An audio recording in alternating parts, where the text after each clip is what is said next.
हाय, hello, नमस्कार. आजच्या ब्लॉगमध्ये तुम्हा सर्वांचे स्वागत आहे. आज श्रीजित सकाळीच उठला, त्यामुळे त्याला खूप सर्दी झाली होती आणि बरं पण नव्हतं वाटत. त्यामुळे त्याची बिलकुल खेळायची इच्छा नव्हती आणि आज आमच्या घरचे दूधवाले काका नव्हते आले, त्यामुळे आम्हाला ब्लॅक टीच प्यावा लागला आणि एखाद्या वेळेस तो पण चांगला लागतो. नंतर मग मला बनवायचे होते कढी गोळे. त्यासाठी मी गोळे तयार करून घेतले आणि कढी केली. आणि ठेच्यासाठी मिरची पण भाजून घेतली. नंतर मग करणार होते मी भाकरी. आणि भाकरी कोणाकोणाला करता येते ते मला कमेंट करून नक्की सांगा. मला करता येत नाही, पण मी ट्राय करत होते इथे.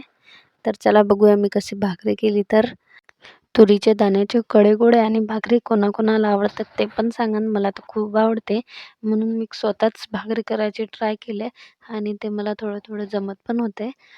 खूप जास्त मोठी जमत नव्हती, म्हणून मी छोट्या-छोट्याच केल्या. आणि हा माझा सेकंड किंवा नाहीतर फर्स्टच असेल, ट्राय करत आहे मी, फर्स्ट टाईमच असेल. आता रेडी झाली माझी पहिली भाकरी. पुढच्या ब्लॉगसाठी श्रीजितला फॉलो नक्की करा. Thank you.